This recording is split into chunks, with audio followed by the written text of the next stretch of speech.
At last, one of the most anticipated games of the year, Stellar Blade, has been released, and gamers across the globe have been enjoying the game. I definitely love the experience, as you can see. Now to share my thoughts and recommendations. Stellar Blade is without a doubt one of the best games I have played for the year. Is it one of the greatest games of all time? No, nor did I ever expect it to be. And I don't think anybody did either. But it did surpass my expectations. Yes, I was expecting to like the game, but definitely not at the level of snagging the Platinum Trophy. So is Stellar Blade worth playing at full price? The short answer is, it depends. For more of the nitty-gritty, let's break it down, shall we? Caveat for casual players. Stellar Blade is not a button-mashing hack-and-slash game. Combat can be quite challenging early to mid-game, even on the normal difficulty. The best way to describe the gameplay is that it is a Souls-like with elements of the genre like recovering health and replenishing healing potions when resting at camp that subsequently respawn defeated enemies. But contrary to Souls games, when you fall in battle, you do retain the experience points that you collected to unlock new abilities and enhance existing ones. Thus, it has the mechanics of a Souls game, but not as punishing. So if you're seeking a more laid-back experience, I strongly recommend playing the game in story mode. And even then, it may still prove to be challenging for casual players. I admit, I did encounter some frustration in combat when playing the demo.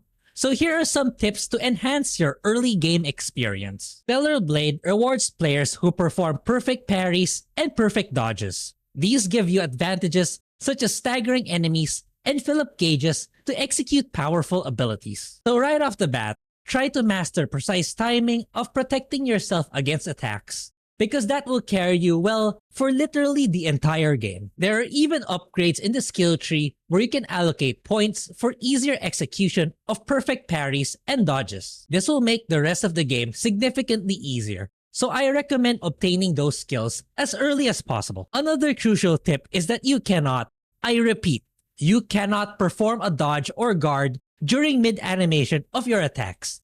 This may sound trivial or obvious, but this can frustrate beginners who don't catch on. So now I am letting you know to time your strikes, and always remember that you cannot dodge or block while you are attacking. And my final advice is that there are enemy attack animations that you simply cannot interrupt or stagger.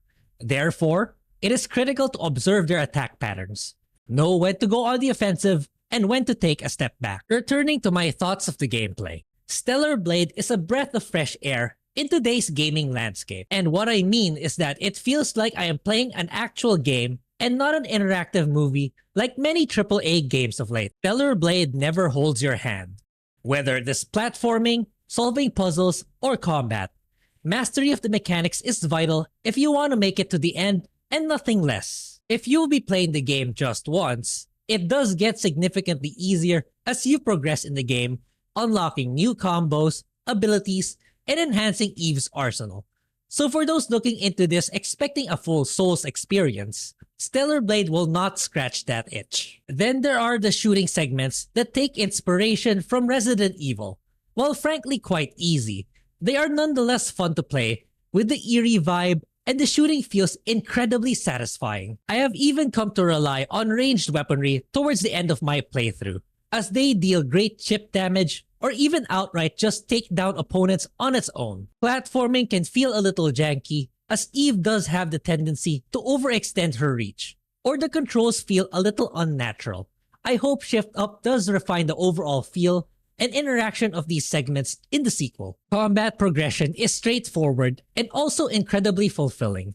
As you proceed in the game, you will pick up various items and components that will enhance Eve's stats and weapons. Retrieving body and beta cores increases her health and pool to use stronger abilities, while grabbing components will upgrade her equipment. Defeating opponents and completing quests will grant you SP, which you can spend to unlock and enhance various abilities. Other non-combat activities are fishing and collecting cans that yield numerous rewards depending on your progress. There has been an update recently that added the boss battles challenge to put your skills to the test.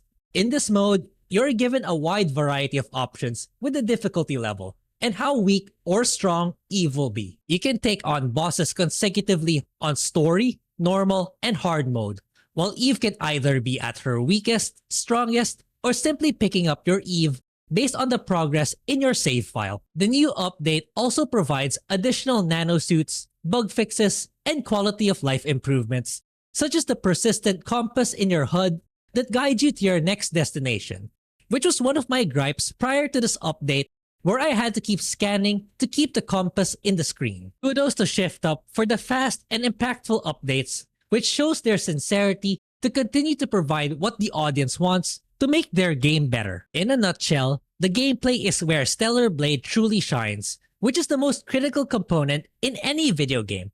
So congratulations to Shift Up for this phenomenal achievement for their first ever console game. But what about the other aspects like the visuals?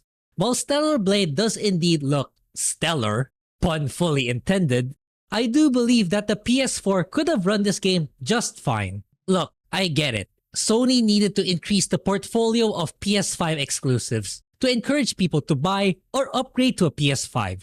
Yes, the game does look great, but it is nowhere near maximizing the hardware capabilities of the console. With that said, the highlight of the visuals is Eve and her numerous outfits. I'm sure I don't need to explain. You know what I mean.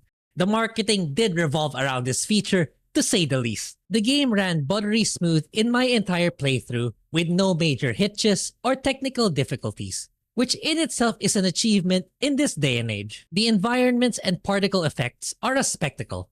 Though not necessarily state-of-the-art, it does well enough for today's standards. As for the audio, let's start with the voice acting.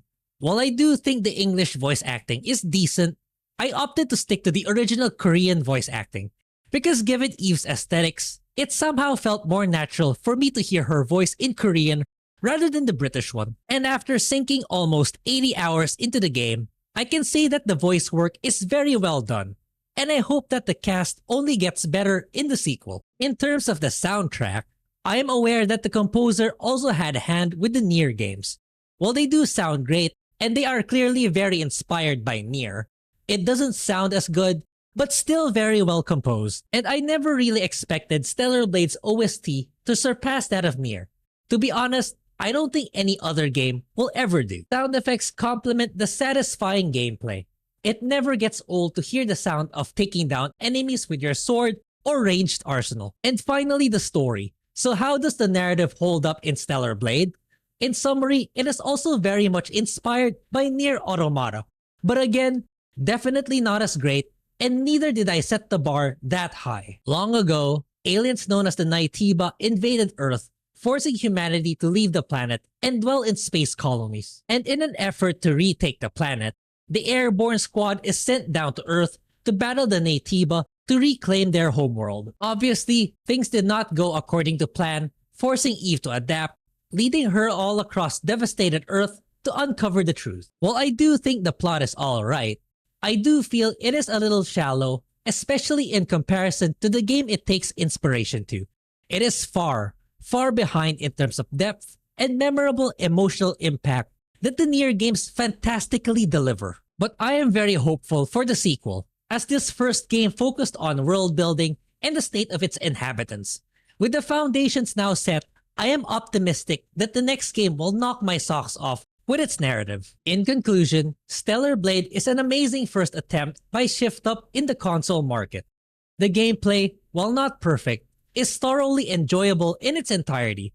It is jam-packed with content with a satisfying progression system. Combat is adrenaline-raising as players need to be methodical in both offense and defense. There are numerous non-combat content that break the ice, such as puzzle solving, fishing, collecting cans, and more. The platforming can use some polish, but nonetheless plays like an old-school classic action game. The visuals, though not earth-shattering, still look great, most especially the protagonist Eve in a time where these type of aesthetics are scarce. The environments, particle effects, user interface are all pleasing to the eyes, and it will only get better with the sequel. Voice acting performance is very well done by the actors, and the music, while not as compelling as its inspiration, still holds up. The story, despite lacking in depth, set the stage for the sequel to tell a stronger and deeper tale of the world and its characters. So after all is said and done, Stellar Blade, is it worth full price?